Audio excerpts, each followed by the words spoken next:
I know it's here somewhere. Finally. Oh, it's time for the doctor.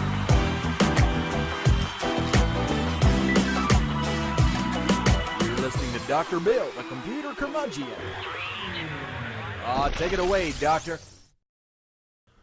Well, it's that time again, and the doctor is in. It's time once again for Dr. Bill, the computer curmudgeon. I'm glad you could join us again this week. This is the first show after the death of Windows XP. Alas, poor Windows XP, we knew ye well. Yes, indeed, Windows XP is dead as of the 8th, which is just this past week. So it's all over now, folks. Send its saddle home. Yep. We are proud members of the Tech Podcast Network, techpodcast.com. If it's tech, it's right here on Dr. Bill, the computer curmudgeon. It's kind of, I have mixed feelings about Windows XP being dead. You know, I can remember when it was the latest, greatest, hottest operating system out there, and I was like, wow, this is so cool. And now it's dead. But, alas. Anyway, you can tell I'm all broken up over it, of course. But at any rate, the big thing I wanted to mention is that now that it is dead, you need to get off of it immediately. Now, the problem, of course, is all of those gray-haired grandpas and grandmas out there, you know who they are. They are using Windows XP because that's what they got when they bought their old computer, which is now very old. And yet they're still using it to surf the web and read Facebook and, you know, go to Amazon and buy a bunch of stuff and all those good things. Well, they need to replace that. And if they are not computer savvy at all, then it's up to you. I'm pointing at you to go over there and fix it for them. Now, if all they're doing is surfing the web and reading their web-based email and, you know, stuff of that nature, for goodness sake, put them on Linux. Now, I know some of you that may be watching, you know, some of you are super tech dudes and dudettes. That's cool. But some of you are like, I don't know. So, you know, you're not too sure if you could put them on Linux. Let me show you how simple it is. I'm going to show you a demo right now of Linux Mint being installed. Now, I'm going to install it in a VirtualBox session. Don't let that throw you, okay? I know some of you have never used VirtualBox, but it just gives me an opportunity to install the operating system in a window, in a box, that will allow us to see it and see what it's like to install it without actually having to have a machine that we're going to, you know, wipe and put the operating system on permanently. But it will show you just how simple it is to resurrect your grandpa or grandma's computer and make it safe once again. Let's go to that. Okay, so what I'm doing here is in VirtualBox, I'm creating a new virtual machine. And let's go ahead and pick a gig of memory. We're going to create a virtual hard drive, and we're going to allow it to be dynamically allocated. I'm going to go ahead and give us 20 gig because that's around the size of a typical machine that might have Windows XP on it. So we're going to go ahead and do that, and we're going to start. Linux Mint will boot in just a few seconds. Now, obviously, if you're doing this to a Windows XP machine, I would encourage you, in fact, I would demand that you go ahead and back up all your data first, all right? Because otherwise you're going to be very, very sad. And I don't want you to say, Dr. Bill didn't tell me to back up. Yes, I did. All right. we're starting Linux Mint, and boom, there it is. Now you see how painless that was? Now I know you said, yeah, but Dr. Bill, all that VirtualBox stuff. Well, if you didn't use VirtualBox, if you just burned the ISO to a DVD and you booted off of it, it would come up that quickly and easily. It is painless. Okay? All right. Let's be calm out there, all right? But here's what I want you to see. It booted in this what I'll call demo mode, all right? It is a mode where you can explore Linux Mint a bit without committing to the install. When it's time to install, you just click this and it will install it on your hard drive. But it will overwrite your hard drive unless you choose to install it into a separate partition, but that's a whole other thing. But for right now, we're talking about newbies. We're talking about people that aren't familiar with Linux. Probably, if they went through this installation, they would install it over their data, which is why you back up, right? Okay, now this is Linux Mint in the Mate, M-A-T-E interface, okay? So let's look down here at the menu. Look at that menu. You've got a menu button down here in the corner where you expect it. You have the Firefox web browser. You have Thunderbird. Some of you that are already open source folks that use Windows XP, these are familiar programs to you. If they're not, then they should be. So let's open our web browser. Now here's the thing. Let's say that you are a complete newbie, but you just want to go to Facebook. You are Joe Facebook. Well, guess what? You're on Facebook and you're using Linux. Now I'm going to expand this out just a bit. And, you know, look at that. You're on Facebook. You might say, well, yeah, but what about Amazon? What if I wanted to go to Amazon.com and buy a whole bunch of stuff? Well, guess what? You're on Amazon. I know I'm being a little facetious, but you get the idea. If you can use Windows XP, you can use Linux Mint. All right? Now, set up your mail client, use your web browser. Check this out. Software Manager. Let's go to Software Manager, and once it comes up, here's what you'll notice. You have tons of software that you can choose, and it gives you a few featured options here. But now I want to show you something really neat. Let's say Wine. Notice Microsoft Windows Compatibility Layer. I'm going to pick that by just double clicking it, and it says not installed. What does that tell you? You're right, it's not installed. But what is this button over here? Install. What do you think that'll do? I know I'm being really facetious here, but I want you to see how simple this is. Click install, and then down here at the bottom you will notice an ongoing action as this bar goes across the screen. Now, you know, it's at 2% right now. It's going to take a little while because Wine is a fairly large program. But Wine is an acronym for Windows, for Wine is not an emulator. Okay? Wine is not an emulator. But in fact, it really kind of is an emulator. It's a compatibility layer. It basically allows all the API calls that software might make that runs on Windows to run under Linux. Now, it's not completely magical. Okay, I wish it was. Where I could just tell you, you install Wine and you'll be able to install any Windows program ever. You won't have to worry about it. Everything you want to use will run. Maybe not so much. Okay. It will run a lot of Windows software. It really will. And it is very good. As a matter of fact, it's gotten better and better and better through the years. Notice it's got a 4-star rating out of 5. That's pretty good. Okay? But it's not perfect. It's emulating or not emulating, depending on how you want to look at it. But the point is, it does work. And what I've used it for is installing eSword. As you know, it's one of my very favorite applications. It is a Windows-only application, but I use it under Linux completely.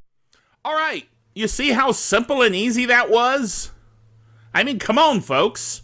You can do it. And once you get them over onto Linux, which, as I say, I encourage you to use Linux Mint because it's very easy. As you can see, it was quite easy to navigate. Then you will be a hero in the eyes of those who understand the need and the purpose for moving to a secure operating system now that XP has gone to its reward. Right. All right, speaking of a need to move on to Linux, the Heartbleed bug is running rampant across the interwebs. It's a bad thing. Here's what I say about it. The big news this week in the tech world is the Heartbleed exploit.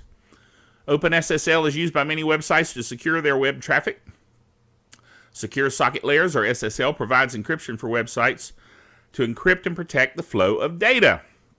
However, open source this week is taking it on the chin from a lot of corners that were already opposed to open source in the first place. The accusation is that because OpenSSL is an open source project and that so many people have their eyes on the source code that it's allowing exploits to be developed, when in fact, just the opposite is actually true. The more eyes that are on the source code, the easier it is to find holes and patch them. However, as my colleague at work that I've chosen to call Joe Bob, not his real name, says, anything created by man is inherently flawed. And that's true. No matter how wonderful the programmers are on open source projects, they can leave holes and make mistakes. It happens, okay? So don't worry, it's being patched. It's being patched all around the internet. But in the meantime, change your passwords. Which leads us to the next item. Next item is LastPass, my very favorite password manager that I use personally, and has been a Geek Software of the Week. LastPass has announced a new feature in the wake of the Heartbleed exploit, and that is you can go to a website, go into LastPass security panel, and click to check to see if that website has an exposure, so to speak, for Heartbleed, and then it allows you to immediately change your password to a new, highly unguessable generated password that LastPass can give you, and then LastPass will save it in your database, your LastPass database, so that it will be secure. Okay? So definitely, if you're not using LastPass, go ahead, download it, install it, and start using it, because you can at least find out through LastPass if a site has been compromised through the Heartbleed exploit, and go ahead and change your password. Speaking of new features, that was a new feature for LastPass. New feature for LinkedIn. LinkedIn has announced new features. The LinkedIn system will now notify you of open positions at your own company. And you may say, well, what good is that? Well, a lot of companies aren't good about letting their constituent employees know that openings are available, maybe in different departments or whatever. And so you don't get wind of it. And so LinkedIn is letting you know, hey, guess what? There's an opening available right at your own company. So, you don't lose your accumulated time. Over time you get more vacation or whatever, that kind of thing. You don't lose those kinds of benefits. And yet you might go into a new position that might pay more money. So, pretty cool. They've also added 2 major enhancements that are mostly aimed at recruiters. They've updated the recruiter profile page, and they have new mobile apps that are aimed at recruiters as well. So that's kind of but okay. If you're a recruiter, you're probably like, dude, that's cool. Rest of us, Anyway, Heartbleed just keeps on getting more news. There's more ink rolling out there. Boy, that dates me. There's no ink out there in the news anymore anyway. It's all on websites. Anyway, Heartbleed is hitting Cisco and Juniper hard. Whoa. I see in the article here, but wait, there's more. Heartbleed isn't through with us yet. It turns out that the exploit also affects networking gear from Cisco and Juniper. Heartbleed has already affected popular web and e-commerce sites Now it seems that many of Cisco's products use a version of the OpenSSL package as well. So in a press release, they said this could, quote, allow an unauthenticated remote attacker to retrieve memory and chunks of 64 kilobytes from a connected client or server. That would be bad. Okay. Juniper has posted a high alert on their support page with similar information. Infected networking hardware is not as easy to fix as a simple software patch in many cases. In fact, in some cases, the upgrade is going to require buying new hardware. This is because the code is actually embedded in the chips within some of the hardware. Now, as you might imagine, this is not going over well with people that have this hardware. Because now they got to buy new hardware because of the exploit. Not good. And the next item, Twitter adds real-time notification. This is if you're using Twitter on the web page, it will notify you got another tweet. You got another tweet. And also allow you to immediately reply and retweet and all those kinds of things. They're planning to roll this feature out over the next couple of weeks. So, not bad. New feature, cool. Lots of new features talked about this week, so that's kind of interesting. This past week, this past week, or was it the week before? Anyway, I don't know. NAB, the National Association of Broadcasters. Yes. And of course, I am an internet broadcaster, as you well know. I have a camera right here in front of me. And it's a Canon Vixia. Okay. But this week at the NAB, there was a whole lot of new hardware and software talked about and released. Dude, you should go to tpn.tv, which I'll put there on the screen. Go there and check out all the interviews and all the reviews and all the things they did there at NAB, National Association of Broadcasters Convention. tpn.tv, lots of good stuff. A lot of the TPN podcasters were there doing reports, really good stuff. Also, there was some good coverage over at geekbeat.tv. Callie Lewis and John P. over there. I love watching them. They're a lot of fun. And matter of fact, on the last live show on Friday, which was yesterday as I record this, I was in there, sending stuff in the chat room. And John P. was going, Dr. Bill Bailey, who's this dude? Won't you come home? And I'm like, yeah, right. And Callie's like, what do you mean? What won't you come home? What is that about? She's too young to know about the song. Oh, well. Anyway, I told them on the chat room, I said, I am home. I'm sitting at home. I had the day off work, and so I was sitting there watching and thoroughly enjoying it. It was a lot of fun.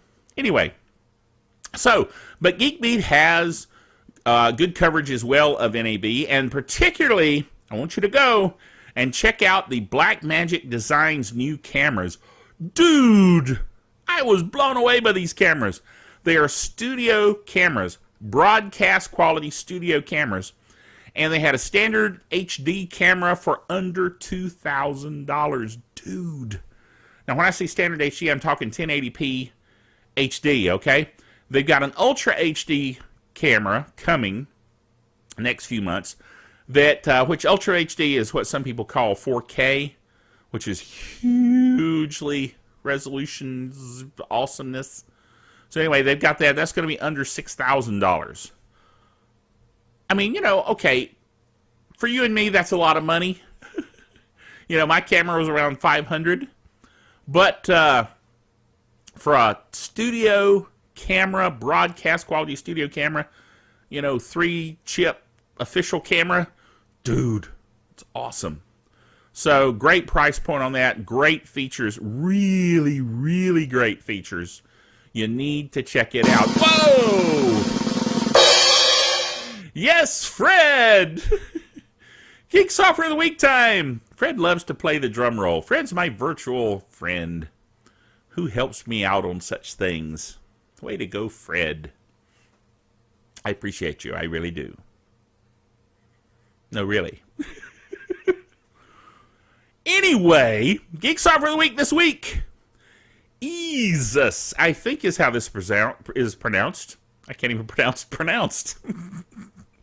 Well, EASUS, Partition Master Free. See, now I'm so hyper aware of my pronunciation that I'm getting tongue-tied. Anyway, what this is a partition for your hard drive mastering device software thing. Wow. Partition Manager, Partition Recovery, Disk, and Partition Copy. It is free for home users. Now, if you're a commercial user, you got to pay. Understand. But it is all-in-one free disk partition management tool. It comes highly recommended by many folks, including CNET, who's given it 5 stars. That's pretty good. Free and easy to use wizard allows professional and reliable disk management. Free disk partition management tool allows you to extend system partitions, settle low disk space problems, manage disk space easily on MBR and GUID. GUID, Group User ID. GUID. I love GUID. It's fun to pronounce it that way. Partition table, GPT disks. Okay? Lots and lots of features. If you're looking for a free partition manager, this is one you can check out. Can't be free, right? So anyway, trust you enjoyed the show this week. Join us next time, and remember until then that the doctor is out of here.